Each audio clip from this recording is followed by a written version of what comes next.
ये कहानी है जौनपुर गांव की रहने वाली सिमरन और उसके परिवार की। दादी माँ मम्मी खाना लेकर कब आएगी? मुझे बहुत जोरों की भूख लग रही है। आप सुन लो, मेरे पेट से ये गुड़गुड़ की आवाज़ भी आने लगी है। हाँ बिट्टू, मुझे पता है मेरे बच्चे, तुझे भूख लगी होगी, लेकिन मैं क्या कर सकती हूँ। तेरी माँ गई है ना, वो तेरे खाने के लिए कुछ न कुछ जरूर लेकर आएगी, तू चिंता मत कर। सिमरन का परिवार बहुत ही गरीब परिवार था, जिस कारण से उनकी स्थिति बहुत दयनीय थी। एक एक वक्त खाने को तरसते थे। वो मम्मी, आ जाने में थोड़ी देर हो गई, काम ज़्यादा था ना इसलिए। वो आते वक्त दुकानदार से थोड़ा आटा उधार ले आई थी, उसी से थोड़ी रोटी भी बना ली है। चलिए चलकर नाश्ता कर लीजिए आप लोग। अरे बहू, इस हालत में भी तू हमारे लिए कितना कुछ करेगी। तू 5 महीने की गर्भवती है और भला इस हाल में तू काम करने को जाती है, लेकिन हम कर भी क्या सकते हैं, कितने गरीब जो हैं हम। सिमरन आस पड़ोस में शादी या किसी त्योहार में खाना बनाया करती थी, जिससे उसे कुछ पैसे मिल जाते थे। इधर सिमरन का पति बड़े बड़े घरों में अमीर आदमियों की गाड़ियों को धोता और साफ किया करता था, जिसका उसे मुश्किल से 20 से 30 रुपया मिल जाया करते थे। इन्हीं थोड़े से पैसों से वह अपने बड़े परिवार का खर्च चलाया करता था। मम्मी, आज आप खाना बनाने जा रही हैं तो मेरे लिए मिठाइयाँ, बर्फ़ी और गुलाब जामुन याद से लेकर आइएगा। आपको पता है ना, दिवाली आने वाली है।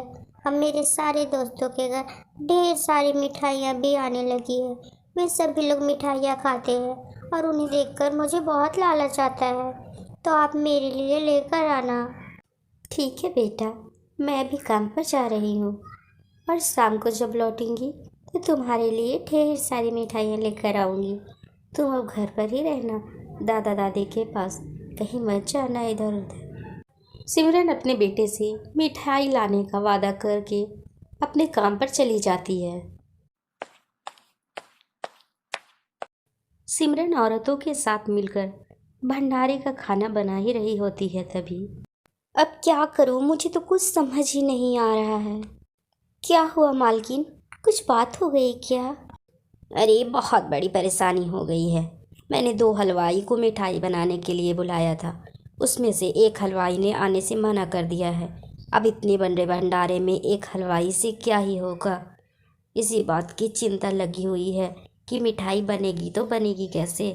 अपनी मालकिन की ये बात सुन सिमरन के चेहरे पर मानो मुस्कान सी आ जाती है और वह अपनी मालकिन से कहती है, मालकिन, अगर आप कहें तो मैं मिठाई बना दूं। ये क्या बोल रही हो तुम? तुम्हें मिठाई बनानी आती है क्या? पूरी तरह से तो नहीं, लेकिन मेरे पिताजी हलवाई थे और मैंने उन्हीं को देखकर थोड़ा थोड़ा मिठाई बनाना सीखा था। ठीक है सिमरन, तुम बना लो मिठाई, लेकिन एक बात का ध्यान रखना, किसी भी मिठाई में किसी तरह की कोई कमी नहीं होनी चाहिए। सिमरन तुरंत ही जाकर मिठाई बनाने की तैयारी में लग जाती है और देखते ही देखते तरह तरह की मिठाइयाँ बनाकर तैयार कर देती है। सिमरन की बनाई हुई मिठाइयाँ भंडारे में आई हुई सभी लोगों को काफ़ी पसंद आती है और वे लोग बहुत तारीफ भी करते हैं। अरे सिमरन, तुमने तो वाकई में बहुत अच्छी मिठाई बनाई है। सभी लोग खाकर बहुत तारीफ कर रहे थे। आज के बाद हमारे घर में कोई भी फंक्शन या पार्टी हो तो तुम ही मिठाई बनाना। तुम्हारी बनाई मिठाई बहुत अच्छी है। मालकिन सिमरन की बहुत तारीफ करती है और उसे पैसे भी देती है। आपका बहुत बहुत शुक्रिया मालकिन, कि आपने हमें सेवा का मौका दिया और मैं अगली बार से और भी अच्छी मिठाइयाँ बनाऊंगी, देख लीजिएगा आप। सिमरन मैडम के दिए हुए पैसे और बची हुई कुछ मिठाइयाँ अपने साथ घर ले आती है। आज बहुत दिनों के बाद उसके परिवार वालों ने मिठाई खाई थी। अरे सिमरन बहू, तू कितनी अच्छी मिठाई बनाती है। बड़े बड़े हलवाई भी इतनी अच्छी मिठाई नहीं बना सकते बेटा। हाँ बेटा, वाकई भी तुम बहुत अच्छी मिठाई बनाती हो। ऐसी मिठाई तो बड़े बड़े हलवाई भी ना बना सके। जितनी तारीफ करो उतनी कम है। अगर ये मिठाई तुम बाजार में बेच दो तो लोगों की लाइन लग जाएगी तुमसे मिठाई खरीदने के लिए।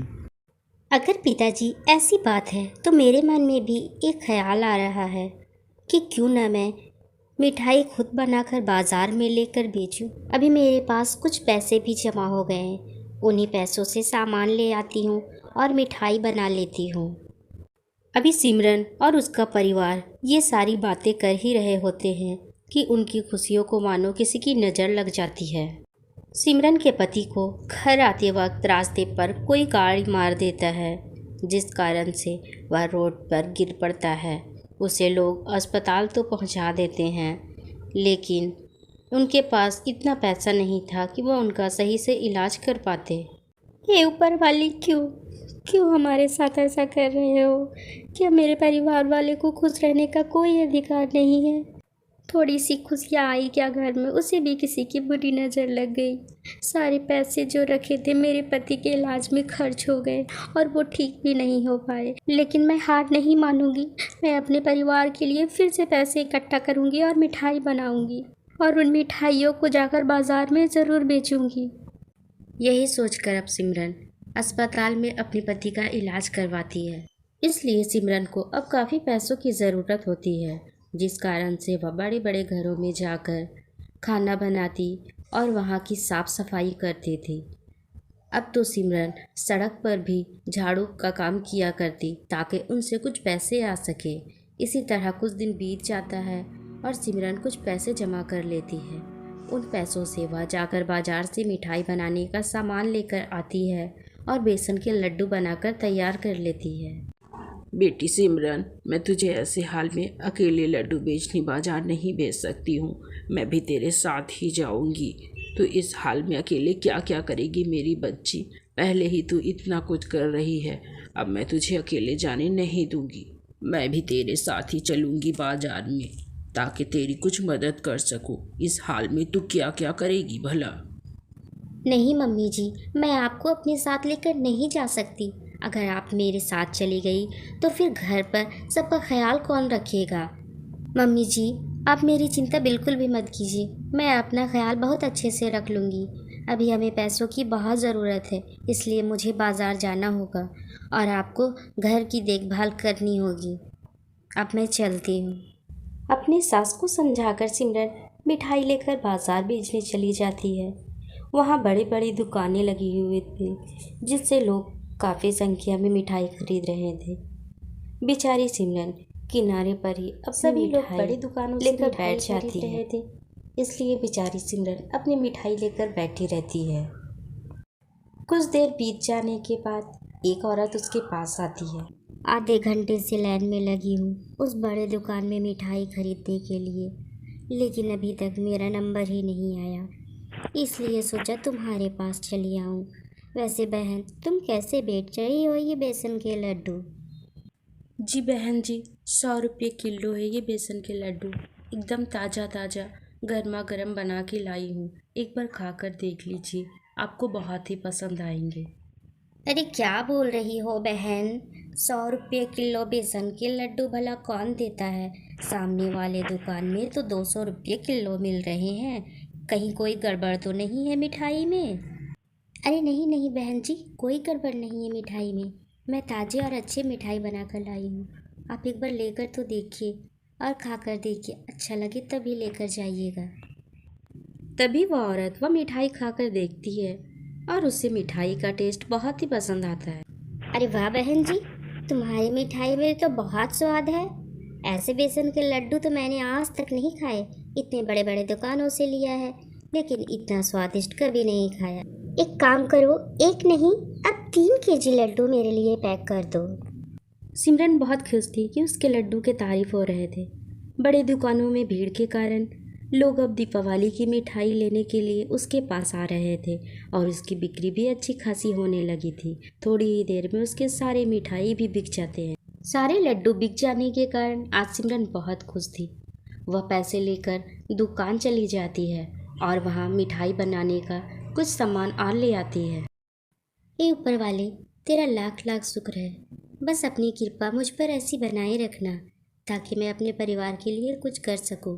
इतनी अच्छी खासी कमाई हो गई, अब मैं कल से लड्डू ही नहीं और भी तरह तरह की मिठाइयाँ बना लूँगी।